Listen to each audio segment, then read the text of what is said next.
dónde trabajaba esta línea que divide el mediastino superior del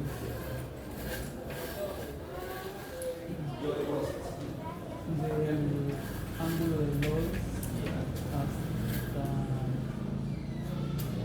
T2. dice Anaí Pérez. Hasta el espacio T4, T5. Entonces, esa línea imaginaria es la que nos va a terminar dividiendo el mediastino superior del inferior. Ahora, si nosotros nos marcamos en el mediastino superior tiene sus propios límites. ¿Cuál será su límite superior? Máximo.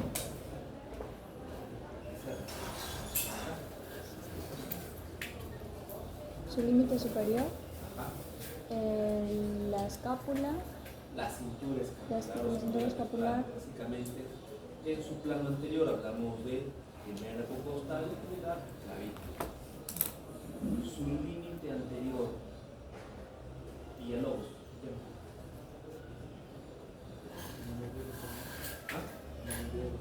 La cara posterior del manubrio external. La cara posterior del manubrio external. Y su límite posterior, Tarrillo.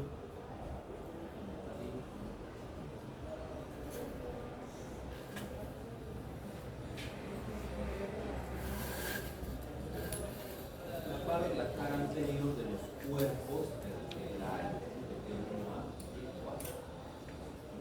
¿Y qué órganos eran parte del mediastino superior?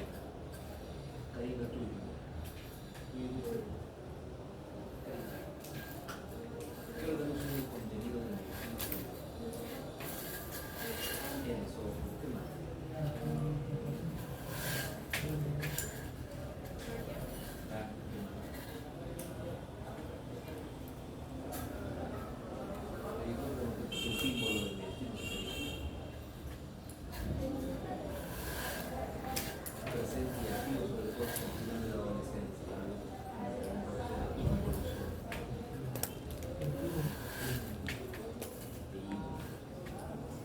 También estarán estructuras vasculares, sobre todo las que nacen del colado labios.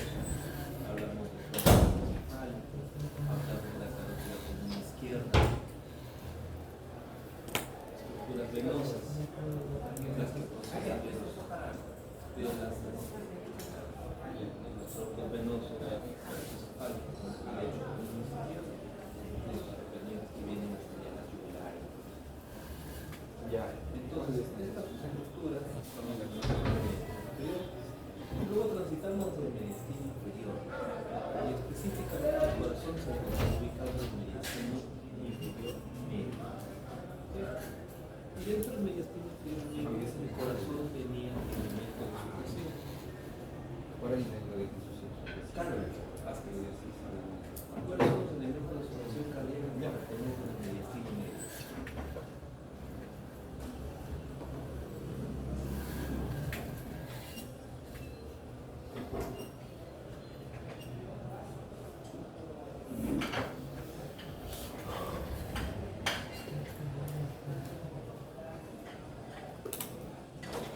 elementos de sujeción. Los grandes vasos, como la aorta, los venas, el ligamento del equilibrio, perdón,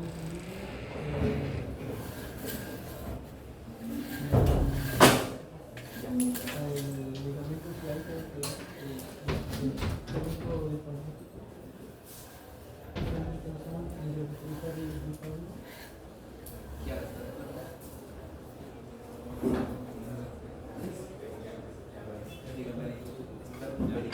Superior e inferior.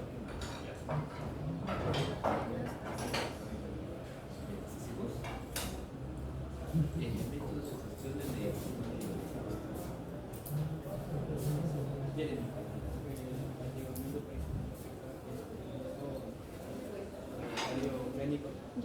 Pericardioménico o freno pericárdico son los que pertenecen al mediastino medio.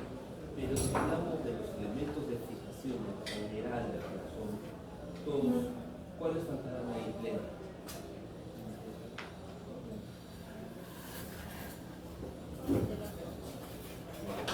Sus gestión es igual a fijación, ¿no? Sugestión. ¿Qué punto de vista? ¿Qué te pasa a ti? No, solo bien. Déjame preguntar.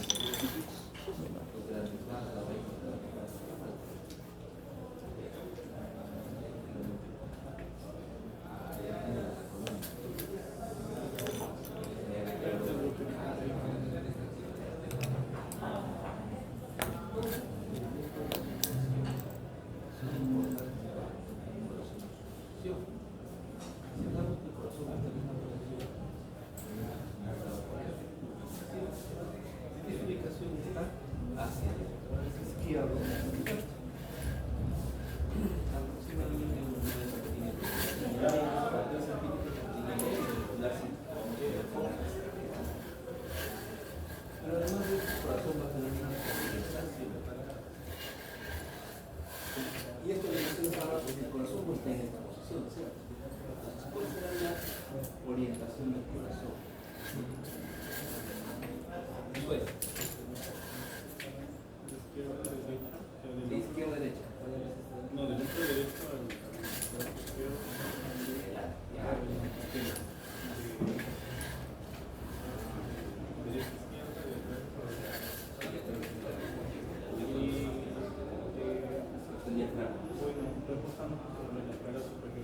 Con el labio ligeramente levantado unos 15 grados sobre el diafragma. Esto que va a da una cara diafragmática que va a estar netamente apoyada sobre el diafragma, una cara anterior al externo costal que está mirando al externo del corazón, una cara a la derecha, a la izquierda, y esta zona de los lados que está más. Entonces, ya tenemos el contexto donde está ubicado el corazón, ya tenemos cómo está orientado el corazón. ¿Sí?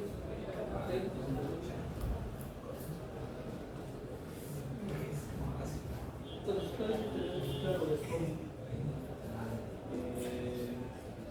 Luis Diana, ¿cuál es la función del corazón?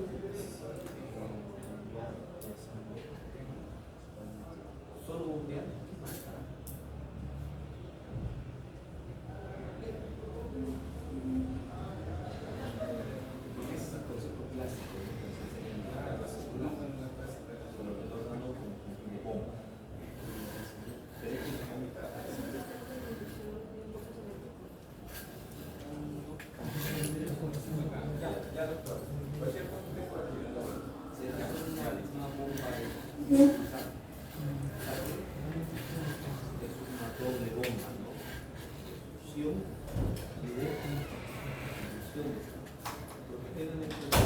Aquí las aurículas se aperturan para llenar de sangre, que generan una presión negativa que absorbe para que los vasos en la aurícula derecha, que vienen de la vena cava superior, la vena inferior, y en la aurícula izquierda, la que viene de los cuatro pulmonares, se llenen.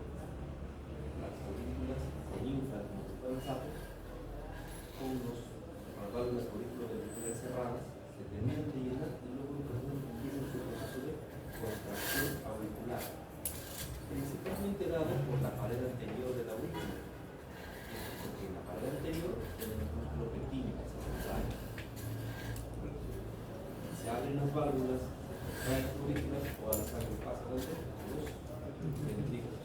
Significa que los ventrículos se tienden a expandir, generar una presión negativa para llenarse. Una vez que se termina de llenar, se cierran las válvulas auriculares y se aperturan las válvulas aórticas y pulmonares. Aórticas hablamos del ventrículo izquierdo y pulmonares hablamos del ventrículo derecho. Luego viene a pasar la contracción ventricular para comenzar la sangre, sea a la aorta para hacer distribuida por el cuerpo, o sea a la pulmonar para hacer distribuida los pulmones. Sí, se entiende una doble mecánica que tiene el corazón de succión y expulsión. Sí, se entendió.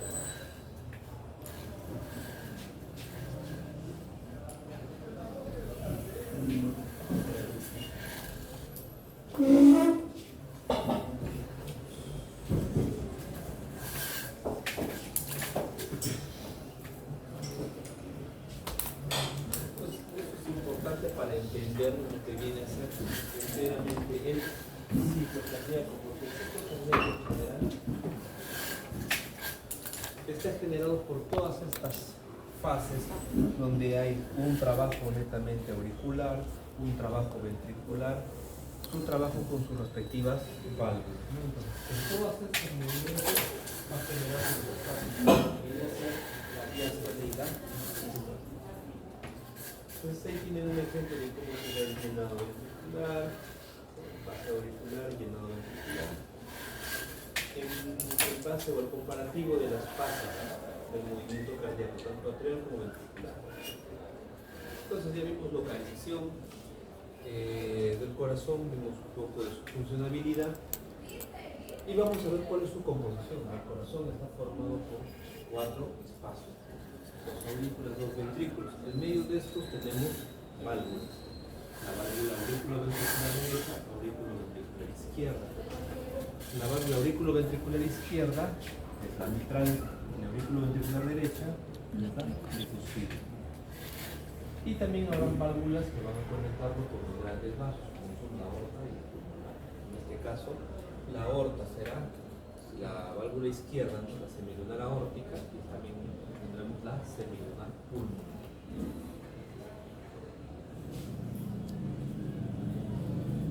Histológicamente, los niños ya lo han hecho con el visto se me ha pasado. No. Pero algo que me hace.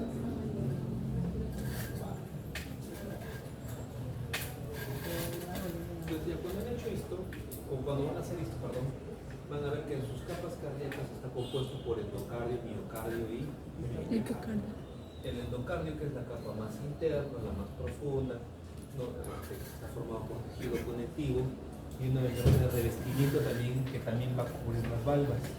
Luego viene el miocardio, ¿no? La estructura engrosada, muscular, principalmente formada por el músculo cardíaco, ¿no? El músculo cardíaco que será liso o estriado.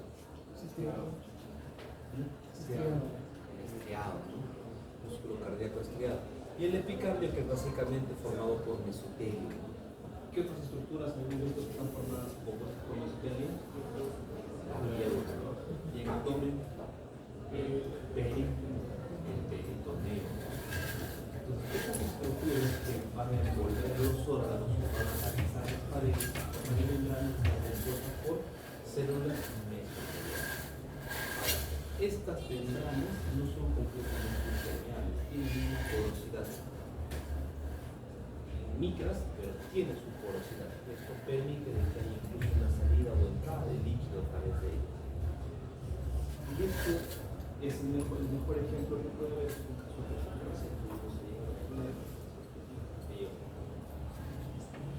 un paciente que llega por el procedente del agua, que tiene un cuadro de shock septic, más taponamiento cardíaco. La causa era un acceso hepático, como el acceso hepático. El acceso hepático se dio en el lóbulo hepático izquierdo. El lóbulo hepático izquierdo está justo debajo del diafragma y por encima nada más por encima. Ambos solamente divididos por el músculo diafragmático. Por esa continuidad que había entre el hígado, el acceso hepático, por continuidad las bacterias translocaron y se metieron hacia el espacio torácico, el espacio mediastinal. Y en el espacio mediastinal se metieron a través de la membrana pericárdica y generaron un proceso inflamatorio del pericardio. Como hay un proceso inflamatorio, se genera un líquido, expulso. Un espacio que normalmente es un espacio virtual, un espacio netamente que le permite al corazón rozar el pericardio para mover el cuerpo. Se llenó de líquido y esto se ponía rígido, haciendo que el corazón no tenga rompe y entonces eso se llama taponamiento cardíaco de forma de la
corazón tiene su propio esqueleto, tiene su propio rizoma que le da la forma.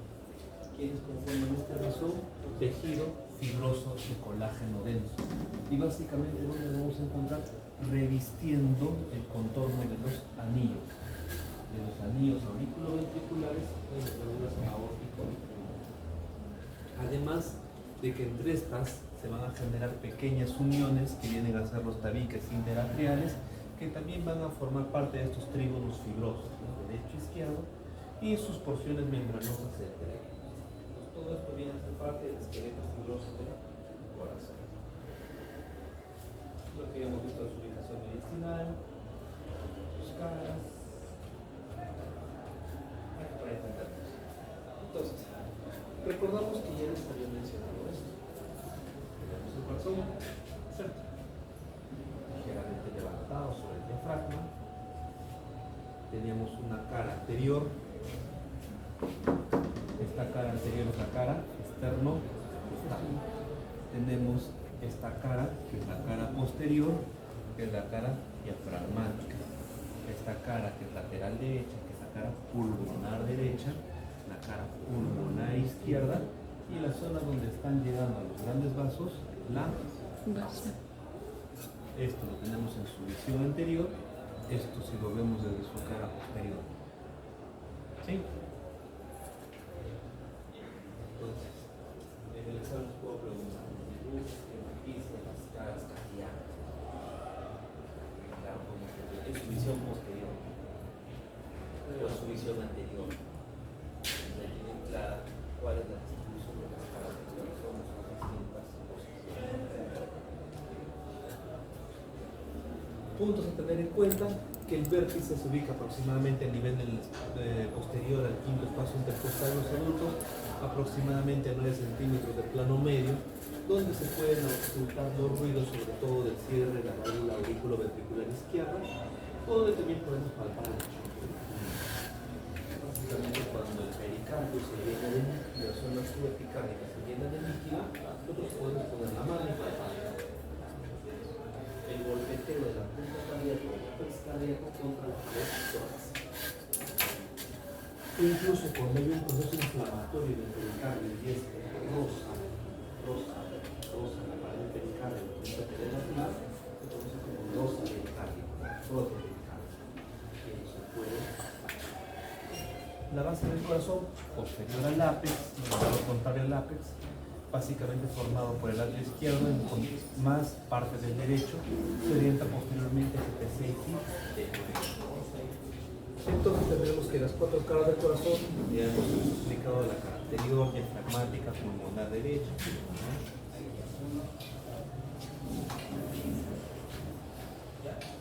Tenemos la configuración interna. En la configuración interna de las aurículas tenemos que tener en cuenta lo siguiente. Lo que estamos haciendo ahora lo van a ver una receta.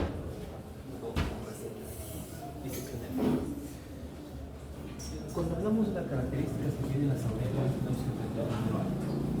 Su cara posterior de ambas aurículas es lisa y su cara anterior es rugosa. La cara anterior es rugosa por la presencia de un músculo. Es un músculo pectíneo. Recuerden que les mencioné que la aurícula tiene la propiedad de inflarse como sapo. Se infla, tiene la presión negativa, se llena, y para poder inflar la sangre, el ventrículo tiene que contraerse. No se contrae toda la pared de aurícula, se contrae la pared anterior, porque ahí se encuentra el músculo pectíneo, que se tiene la contractibilidad a la aurícula. ¿Sí? ¿Qué más encontramos aquí? En la aurícula derecha encontraremos los orificios venosos de la vena cava superior y la vena cava inferior, que donde llegan estos dos vasos, este espacio, se llaman los venosos cava. Adicional a esto, podremos encontrar en este espacio, en la cara posterior, sobre todo donde llega la vena cava superior, la ubicación anatómica del nodo sinusal, nodo sinusal, o el marcapaso cardíaco, al nodo que da origen al latido cardíaco, al pulso del corazón.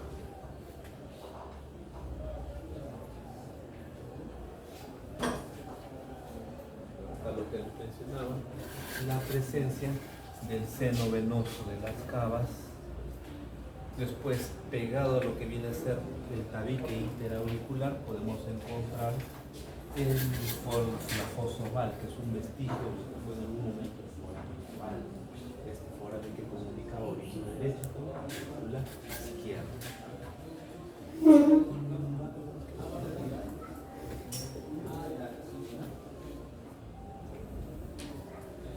Las características del aurículo izquierdo, básicamente que se va a relacionar con la llegada de las 4 venas pulmonares. Cuando hablamos de los ventrículos, características simples de diferencia entre los ventrículos. El ventrículo izquierdo es más grueso que el ventrículo derecho.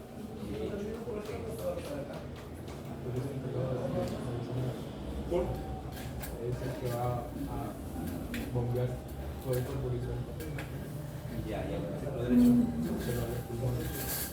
Entonces, tiene que ver con el hecho más que el momento en el momento que se contrae el ventrículo izquierdo y expulsa la sangre hacia la aorta, tiene que vencer mayor resistencia, porque no solo va a expulsarlo a un vaso mayor como la aorta, sino va a tener que llegar hasta las arteriolas más distantes. Entonces, menor sea el calibre del vaso, mayor resistencia le opone esta al paso de la sangre. Por ende, la fuerza tiene que ser mayor para que pueda vencer esa resistencia. ¿Correcto? Entonces, como ese trabajo lo hace toda la vida en el corazón, lo que los ciclos izquierdos también será más resistente, como someterlo a un gimnasio permanente izquierdo, paso. A diferencia del ventrículo derecho, que lo que tiene que hacer es vencer menos resistencia en cuanto a los vasos pulmonares, menos trayecto, menos vasos, menos calibre, calibre mayor. Por ende, las resistencias que tiene que vencer trabajan mucho menos, que no se conocen. Y esto me lleva al concepto de presión arterial, está muy ligado a esto. ¿De dónde nace la presión arterial? ¿Cuál es la fórmula de la presión arterial? ¿Ah? ¿Fuerza sobre qué? Sobre un área, presión arterial.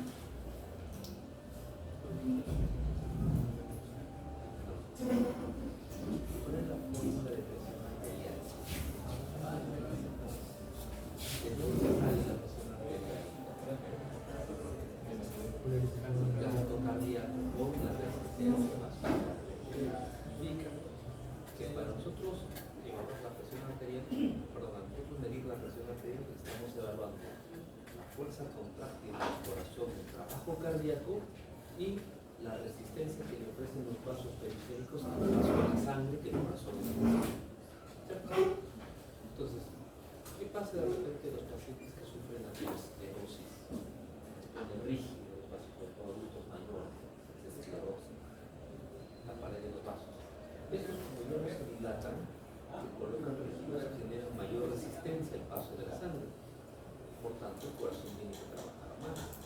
Entonces, se incrementa la resistencia vascular periférica, se incrementa el gasto cardíaco. Resultado, hipertensión.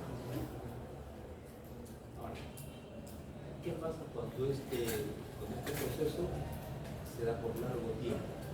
El corazón lo tienes constantemente tratando de esforzarse cada vez más en vencer esa resistencia. ¿Qué va a generar en el corazón? Se dilata, se hace cada vez más grande. Cardiomegalia. ¿A predominio del cual? El ventrículo derecho o el ventrículo izquierdo. Izquierdo. Por tanto, se genera la hipertrofia del izquierdo. La hipertrofia del ventrículo izquierdo es una patología que acompaña muchas veces a los hipertensos crónicos de la cara. ¿Cómo lo podemos evidenciar? En las radiografías de tórax, corazón grande, corazón de vaca, cardiomegalia, índices cardiotorácicos incrementados. Y si esto se da en un tiempo muy prolongado, donde se afecta la capacidad del corazón de autosustentarse y autoalimentarse, ¿qué va a terminar? El corazón gasta más de lo que gana. Se vuelve insuficiencia cardíaca izquierda y se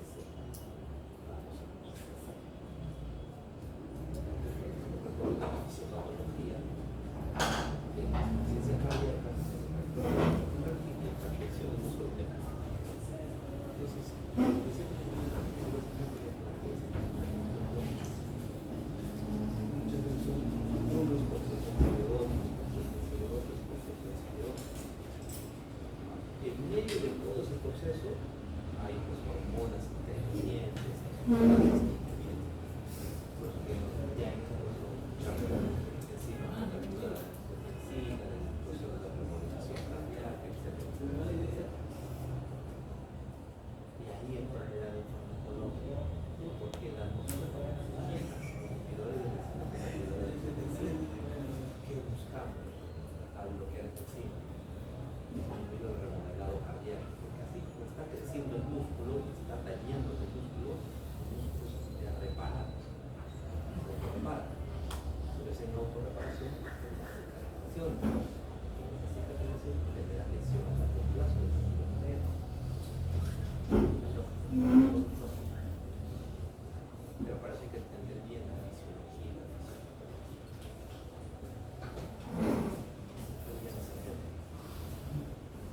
Entonces, esa es la importancia de conocer las estructuras, cómo se diferencia el ventrículo derecho del ventrículo izquierdo, características que tiene cada ventrículo. El ventrículo derecho va a tener sus orificios atrioventriculares, donde van a estar ubicadas las válvulas atrioventriculares o auriculoventriculares. Va a tener un aparato valvular relacionado el ventrículo derecho con el tronco pulmonar y el ventrículo izquierdo con la aorta. Además, va a existir la presencia en ambos ventrículos de las columnas carnosas y las cuerdas tendinosas. Y aquí vamos a ver cuál es la comparación.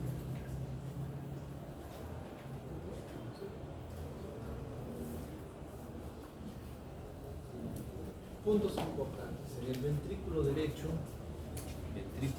lo que vamos a encontrar es que este tiene una forma piramidal en el cual se va a ir cerrando, su angulación se va a ir haciendo cada vez más pequeña hacia la zona del infundíbulo.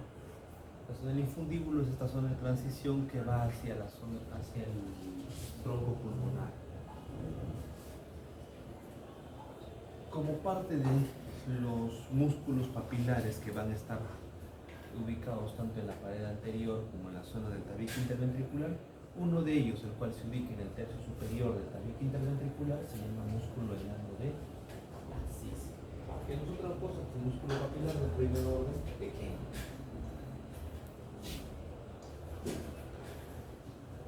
¿Qué más vamos a encontrar en el ventrículo derecho? No solo vamos a encontrar esta zona de acá que les dije es el infundíbulo o cono arterioso, sino también vamos a encontrar una pequeña cresta, la cresta supraventricular. ¿Qué más encontraremos aquí? Pegado hacia el tabique es un músculo enano de Narcís. Mucho más abajo, un músculo papilar segundo orden que tiene un puente, que es un tejido, una estructura tendinosa que va a ir entre el tabique y la pared ventricular anterior, que es conocido como la trabécula septomarginal.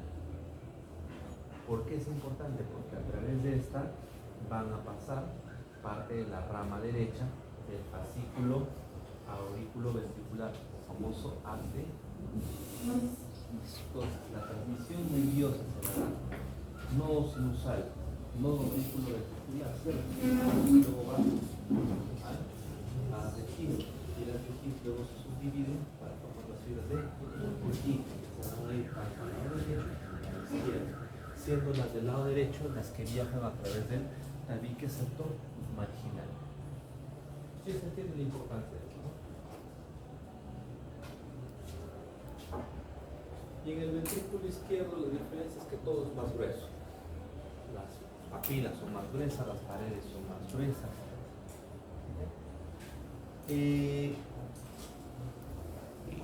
Aquí lo que no vamos a encontrar son, los músculos papilares de segundo orden. En el izquierdo no los encontramos, solo los encontramos en el derecho. Y tampoco encontraremos el músculo de Narcís.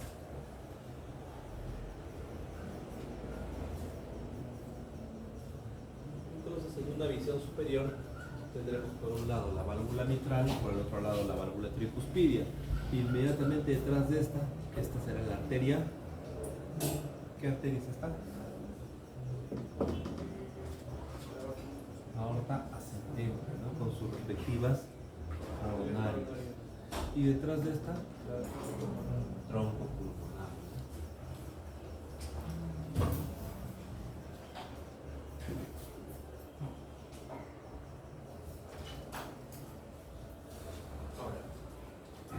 se dan cuenta acá, en las válvulas auriculoventriculares, para que se pueda dar el cierre, esta no solo es la válvula cerrándose, sino está apoyada en estas estructuras filamentosas que vienen a ser las cuerdas tendinosas. Y estas cuerdas tendinosas necesitan punto de anclaje. El punto de anclaje lo viene a dar el músculo papilar. Y esto, si los traemos, se ve así, ¿no? El músculo papilar generando las cuerdas tendinosas y estas insertándose a lo largo de la válvula para que puedan propiciar o puedan ayudar en el tema de la apertura y cierre valvular. Entonces, las cuerdas tendinosas, ¿cómo se dividen? Se dividen en cuerdas tendinosas de primero, segundo y tercer orden. Y tiene que ver más que todo con la inserción distal. Y lo vamos a ver así. Tenemos músculo papilar o columna carnosa. De este nacen las cuerdas tendinosas tanto de primer y segundo orden. ¿Sí? Nacen las de primer y segundo orden. ¿Cómo los vamos a diferenciar? Cuando estas llegan a la válvula, las de primer orden se insertan en el borde libre y las de segundo orden, imaginemos que esta es la válvula. Las de primer orden se van al borde libre y las de segundo orden se insertan en la cara ventricular. ¿Sí? Y ahora también existen las de tercer orden. Las de tercer orden son mucho más difíciles de ubicar porque son más pequeñas, pero para eso tenemos que identificar un anillo fibroso. ¿Recuerdan el esqueleto fibroso del corazón? 4 anillos. Los anillos arterioventriculares o auriculoventriculares están formados por esta estructura que se llama anillo de Hale y el anillo de Hale. Entonces, las cuerdas tendinosas de tercer orden nacen en el anillo de Hale y se dirigen a la cara ventricular de la válvula y tienen una disposición radiada en forma de radio por todo el contorno de la válvula. Entonces, esas son las características para la explicación de las cuerdas tendinosas. Acá lo podemos ver. Esto es un músculo papilar. ¿Ya? Tenemos el músculo papilar y naciendo de este músculo papilar las cuerdas tendinosas que se dirigen a la estructura valvular. Nosotros podemos diferenciar acá las cuerdas que van a llegar al borde libre, primer orden. Y acá cuando las levantan, la de atrás llega a la cara ventricular. Por lo tanto, esta será la de segundo orden.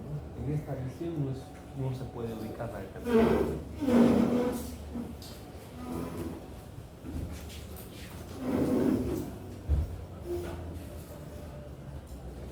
Ahora, las columnas papilares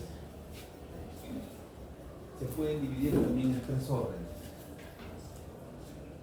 La columna papilar de primer orden se origina, tiene una base de inserción y un borde libre. Se originan en la pared ventricular y de su borde libre nacen las cuerdas tendinosas. ¿Sí? La del segundo orden es un puente que se va a dar entre el tabique interventricular y la pared del ventrículo. Este puente tendinoso se considera como músculo papilar de segundo orden. El ejemplo era básicamente el tabique del septo marginal, solamente ubicable en el ventrículo derecho, que también se conoce como banda moderadora. Ahora, ¿qué otro músculo papilar tenemos? El de tercer orden. El de tercer orden básicamente se ubica tapizando toda la pared del ventrículo. Genera clavículas o un enrayado en la pared del ventrículo y estas son las cuerdas, las columnas carnosas o de tercer orden. Ahora, así como hay una característica o una estructura en las válvulas auriculoventriculares, las válvulas las válvulas semilunares aórticas y pulmonares tienen su propia estructura. Dentro de su propia estructura tenemos que la válvula va a tener una zona, un borde que es la lúnula y en el centro un nodo. que si es la válvula aorta, hablamos de la nodo. ¿Es el nodo de la válvula aorta? ¿Ah? ¿Será por la aorta es rancio y pulmonar es mortal. Pero ¿para qué sirven estos nodos? Cuando se cierra la válvula, expulsamos la sangre. Se va hacia la aorta o hacia el tronco pulmonar. Para que no refluya, no regrese, esta válvula se cierra. Y estos nodos de las tres entran en contacto, permitiendo un cierre más hermético y evitar el reflujo de la sangre. Tenemos una foto de lo que viene a ser un vaso aórtico, la aorta ascendente con sus respectivas coronarias, la naciente de la coronaria, en medio de las bolsas de Valsalva, aquí sus válvulas, la válvula semilunar aórtica, en el cual tenemos su lúnula o borde libre y acá al centro su nódulo, ¿no? Si estamos hablando de la aorta, ¿qué nódulo es? Nódulo.